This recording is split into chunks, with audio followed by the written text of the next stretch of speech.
आप अपने जिंदगी को संपत्ति मानो और जिंदगी में एक एक सेकंड आपका फिक्स होना चाहिए। प्रातः काल सूर्योदय के पहले उठो।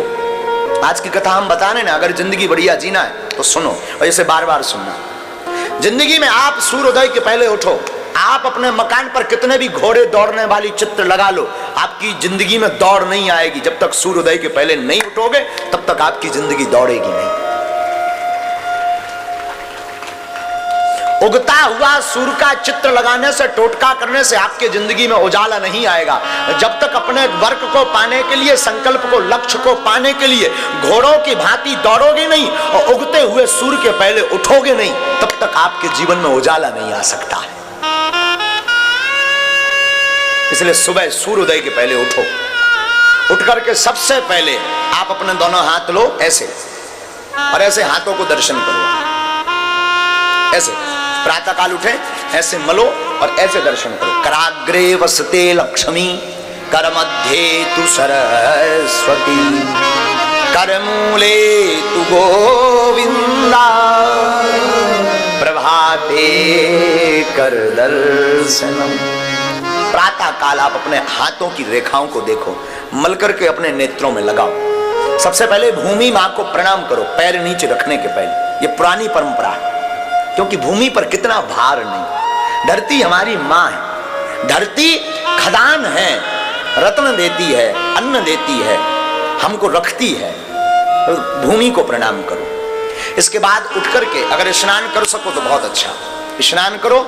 सूर्य भगवान को अर्घ दो। सूर्य इस संसार के जागृत देवता है, प्रत्यक्ष देवता है। और सूर्य को अर्घ देने से वैज्ञानिक तथ्य भी है कि विटामिन डी की कमी नहीं होती। तो आप सूर्य भगवान को अर्घ दो। इसके बाद अपने इष्ट को, माता पिता को प्रणाम करने के बाद, गुरु को प्रणाम करने के बाद अपने इष्ट के लिए हनुमान चालीसा, दुर्गा चालीसा, काली चालीसा, भैरव चालीसा, जो भी आप पढ़ते हो पढ़ो। गुरु माला मंत्र ले रखा तो माला लो और मंत्र जाप करो। आपके बज गए 8 बजे कुछ भगवान को प्रसाद लगाओ और फिर खुद कुछ पाओ, योग व्यायाम आदि करके कुछ पाओ, टहलो। इसके बाद लगभग 10-11 बज गए, आप अपने काम के लक्ष्य पर ध्यान।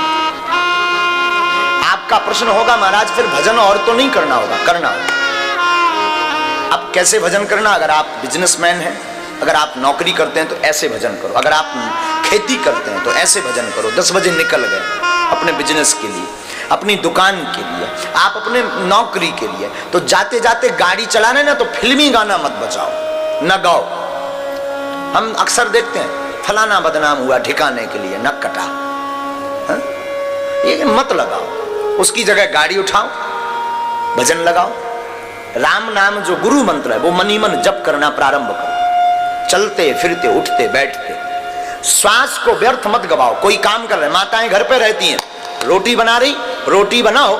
एक रोटी बनाई, सीताराम, तवे पर रखो सीताराम, चूल्हे में लगाओ सीताराम, बर्तन में रखो सीताराम। 4 बार सीताराम का जाप भी हो गया और एक रोटी तैयार भी हो गई। फिर वो रोटी खाना नहीं, फिर वो रोटी प्रसाद बन जाएगी और प्रसाद जो भी पाएगा प्रभु को पा जाएगा।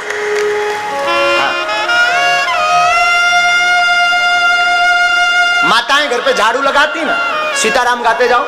कोई भगवान का गीत, भगवान के गुणानुवाद, स्तुति, वेद स्तुति, मंत्र, कोई बहुत बड़ी महिमा, कोई सुंदर सा भगवत भक्ति गीत गाओ, झाड़ू लगाओ। क्या फायदा होगा?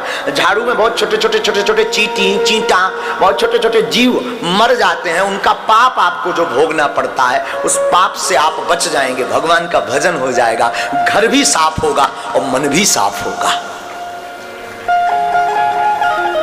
घर भी साफ होगा, मन भी साफ होगा। रात्रि हो गई आपकी, रात्रि काल संध्या में आप आओ, संध्या में हाथ मुंह धो। संध्या के समय न भोजन करना चाहिए, न देहरी पर बैठना चाहिए। ध्यान दे दें, घर में अगर आप चिर स्थायी काल तक लक्ष्मी को रखना चाहते हैं, घर में अगर अलक्ष्मी का वास नहीं करवाना चाहते हैं, तो ये बात गांठ बांध लें। अगर आपके घर में लड़ाई होती है तो ये कारण हो सकता है। अगर आपके घर में पैसा नहीं रुकता तो ये कारण हो सकता। क्या आप अपने घर में संध्या काल को या तो झाड़ू लगाते होगे, या संध्या काल में भोजन करते होगे, या संध्या काल में भोग मैथुन्य कर्म करते होगे, अथवा संध्या काल में आप देहरी पर बैठ करके रो रहे होगे। चार काम वर्जित हैं। दरवाजे की देहरी पर संध्या काल में मत बैठो, संध्या काल में भोजन मत करो, संध्या काल में आप मैथुन्य कर्म भोग मत भोगो, अवासना युक्त मत रहो, संध्या काल में आप रो मत, कलेश मत करो। क्यों? संध्या काल में भूत भावन महादेव अपने गणों के साथ पृथ्वी पर विचरण करते हैं, और जिस घर में ये चार चीजें होती दिखाई पड़ती हैं, भोले बाबा उस घर से अपनी कृपा को दूर कर देते हैं। लक्ष्मी जी घर छोड़ करके भाग जाती हैं और कुलच्छनी का वास घर में हमेशा के लिए हो जाता है। तो आप अपने घर में ये चार चीजों का दान, संध्या काल में हाथ मुंह धो, पूजा मंदिर में जाकर के बैठो, प्रभु को धन्यवाद दो, प्रभु को साधुवाद दो। प्रभु आपकी कृपा से हम दिन भर के हारे थके गए थे, अब आ गए।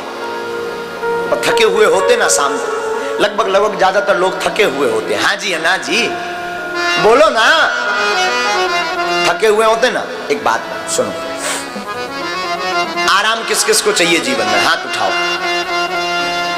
कौन कौन आराम चाहता है? बोलो ना, हाँ जोर से बोलो। बड़े कंजूस हो, जोर से बोलो ना, पैसा थोड़ी लगता। अच्छा, आप आराम चाहते ना, आराम की तलब है तो एक काम कर, आपको अगर आराम की तलब है एक काम कर, आ राम की शरण में राम राम कर।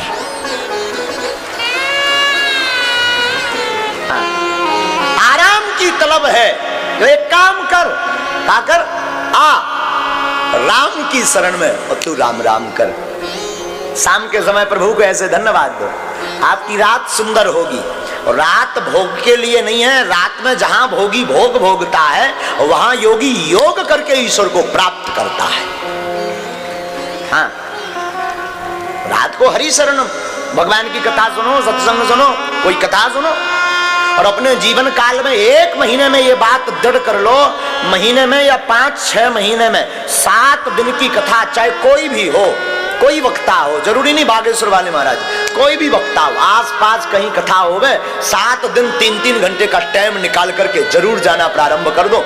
महीने में एक बार या 2 महीने में एक बार, 5 महीने में एक बार 7-7 दिन की कथा सुनने लगो, तुम्हारा लाड़ गोविंद के चरणों में हो जाएगा और गोविंद भी तुम्हें जन्म जन्म तक नहीं छोड़ेंगे। और फिर साहब, फिर बताना है आप हमें मिलना। आप ऐसे जीवन जीना प्रारंभ करो। सा जीवती गुणो यस्य धर्मो यस्य सा जीवती।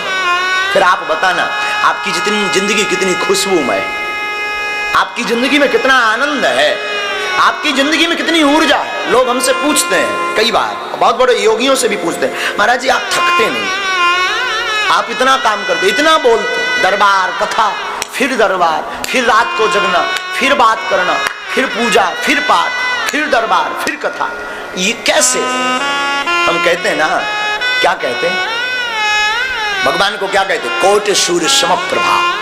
क्या कहते भगवान को? भगवान करोड़ों सूर्यों के समान तेजमय हैं। उन भगवान की आनंद में हम डूबे रहते हैं तो वो परमात्मा अपनी ऊर्जा हमें भेजते रहते हैं। आपका जीवन एकदम प्रसन्नमय होगा, आपको क्रोध नहीं आएगा, आपके जीवन में क्लेश नहीं होगा, आपके जीवन में सामंजस्य होगा, आपका जीवन नॉर्मल होगा।